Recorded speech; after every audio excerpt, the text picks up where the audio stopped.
One of the main challenges we faced through the design period of this car was a very late decision on what power unit we would be using.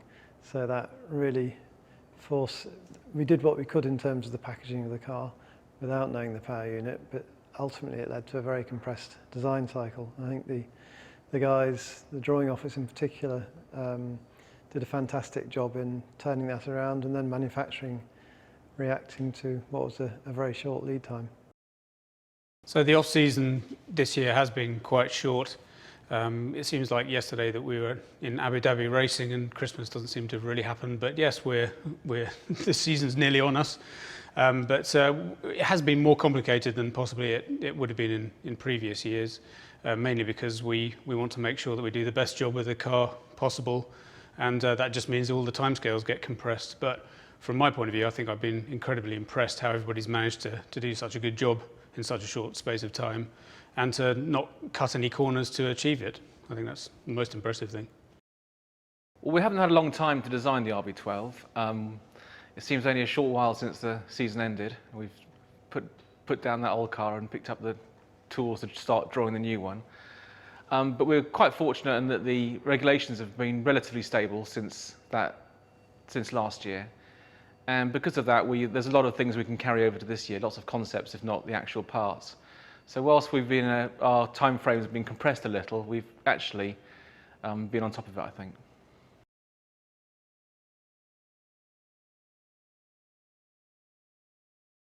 Selecting the similar power unit was of good benefit, shall we say, at the point when it could have been a greater redesign than we'd perhaps faced to have a similar one.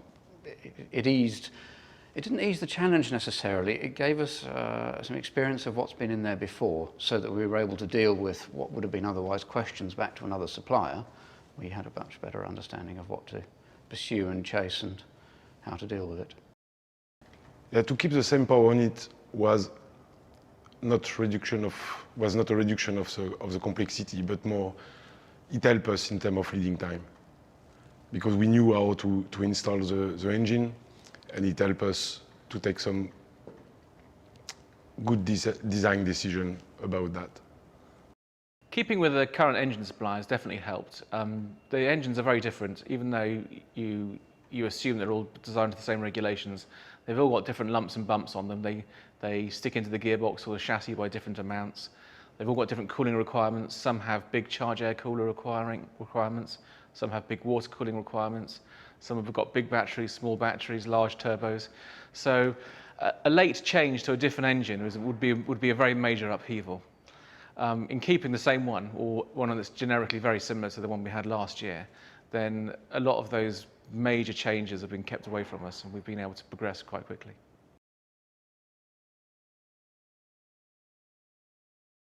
Well, the regs for this year are slightly different around the exhausts, but that's one of the only real changes. So I think hopefully it'll make the engines louder. We'll see at the first test on Monday, but also there will be small changes around the rear of the car in terms of the flow from the exhaust and so on. I don't honestly think it'll make a significant difference to the performance of the cars. I think the new regulation changes, which are fairly limited, there's a requirement for a change in the exhaust system, where the exit from the wastegate now has a separate exit to ambient. So when you look at the back of the car, there will no longer be one big exhaust pipe. There'll be another one or two next to it, depending on who's designed it. I think they might be a little bit louder. I don't think it'll be much louder.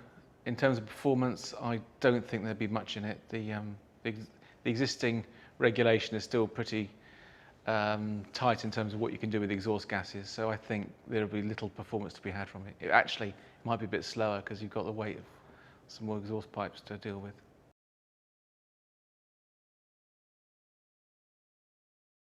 Last year was a difficult start to the season. We had some handling issues through some different philosophies we tried over the winter. They didn't work out, but it was a very useful exercise. So often, if you have a good handling car, it's difficult to learn. If you make some mistakes, then you can really learn from those mistakes, and that's exactly what happened last season. Some mistakes early on, proved very valuable lessons from those mistakes. And so by the second half of the year, I think we had a very competitive car, as was demonstrated in the middle sector at Spa, the rain in Austin, the bumpy Singapore race and so forth. I think we've managed to build further from those lessons from last season, and all the indications from our simulations are that this year's chassis should be very strong. We did make good progress last year.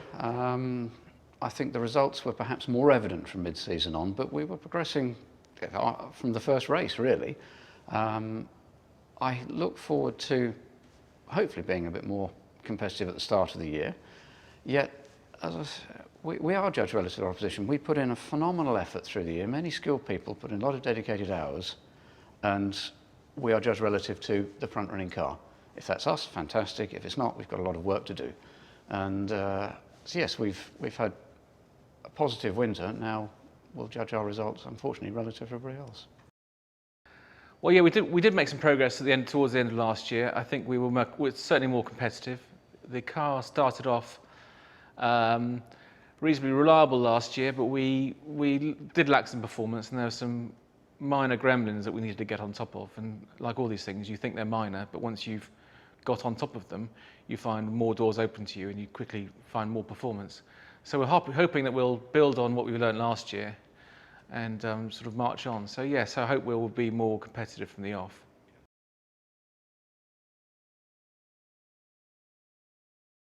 So far, the numbers from CFD and wind tunnel are pretty encouraging. I mean, obviously, I'm never entirely happy with what's coming out of the wind tunnel, but that's part of my job, I think. But certainly, I've been incredibly surprised that we've managed to get so much out of this set of regulations, which, as I say, has been fairly stable. It's a function of everybody understanding the car that we had last year, but also, I think, identifying the problems that we had and really focusing on those. And I think we've made some fairly big steps forward. Yeah, to be satisfied with a number from Aero is a big word. We are never satisfied, I will say.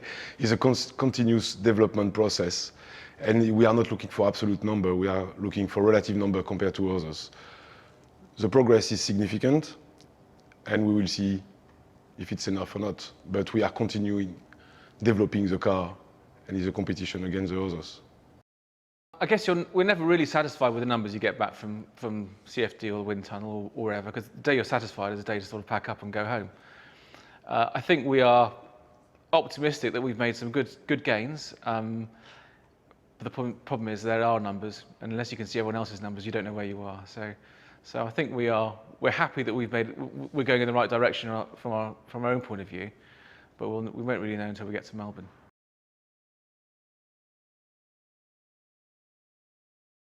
Well, my hopes for RB12 are that it continues the sort of same rich vein of form that we had with RB11. And obviously there were not necessarily the results that we'd hoped, but I think we all knew that we had a good foundation in the car and the chassis. I'd like to see that continue. And also the main thing that I'd really like to see is that it's a good foundation for any upgrades that we get on the power unit side, on the aerodynamics, on anything else. That's the main thing. Provided it gives you a basis to work on, I think that's the most you can hope for, really.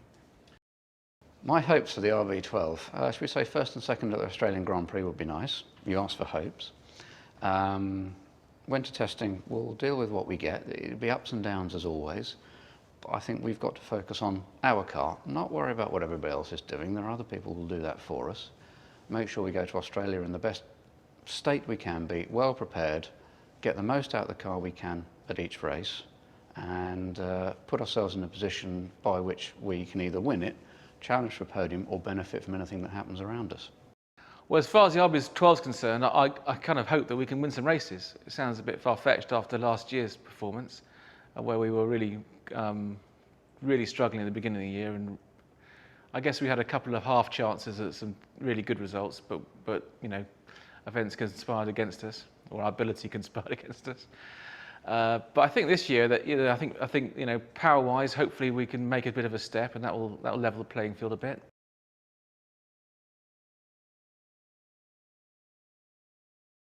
I'm often asked what is the area of the car I'm most pleased with.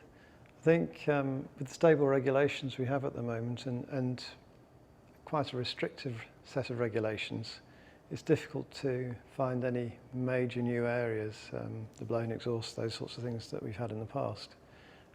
But I think therefore what we've really tried to concentrate on with this car is getting a cohesive package where all the parts, the suspension, the chassis dynamics, the aerodynamics, they all work together in harmony. I think I'd really struggle to say that there's any area of the car that I'm particularly pleased about. I think the one thing I'm most pleased about is how everything has kind of come together this year. We've adopted a philosophy with the car of trying to design everything front to back. And I can look around the car and see evidence of that working everywhere. I think the really nice thing to see is that all of the development areas are working together, and that there is an understanding of what's going on in the other parts of the car as well. I'm not very pleased with one specific area of the car, to be fair, because Formula One is a combination of all areas, and the performance is a multiplication factor for each. I'm very pleased with the combination we did and the final result we will have in terms of overall package. As I said, when you make a different aero choice, it will affect another aspect, but it's not a competition between all groups in the team. It's a big word, it's a compromise, but it's not. It's more a combination to achieve a better performance on the overall car. Can't say.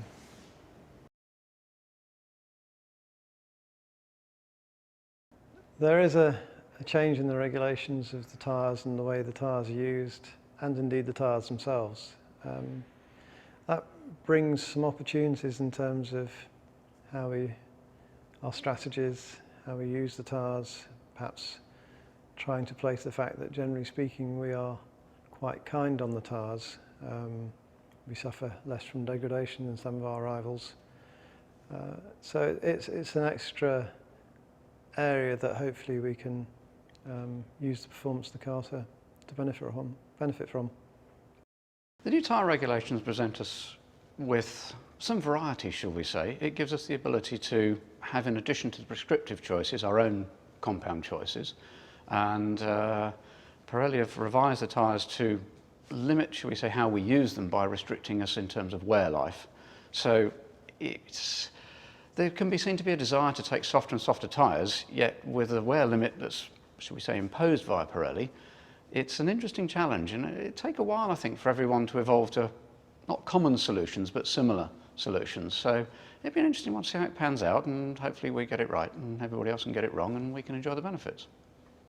I think the introduction of the new extra compound tyre is quite an interesting innovation. It might give a few teams the opportunity to sort of roll a few dice at a few events where you might go, actually our tyre deg is potentially better than our opposition typically at these kind of circuits, and that we're going to roll a dice and go for a racier tyre and see whether we can make it last. So it's interesting. I don't think it's going to change the World Championship, but it might give the odd team a chance of putting a fast one on some of the bigger teams. So it's not a bad idea.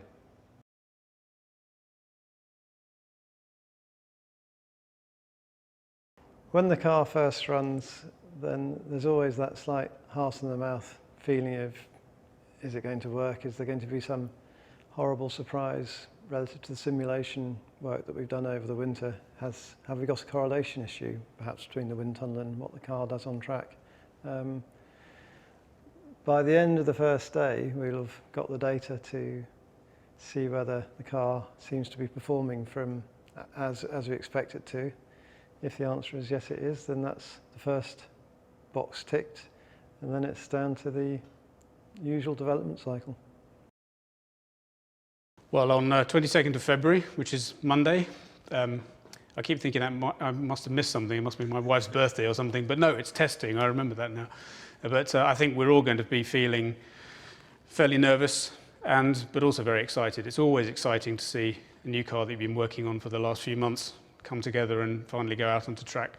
But the nerves come from really what the drivers are going to say about it, and they're not shy about telling us what they think about the car, so hopefully there'll be mostly good comments. optimistic, a bit tired, and really looking forward to getting going.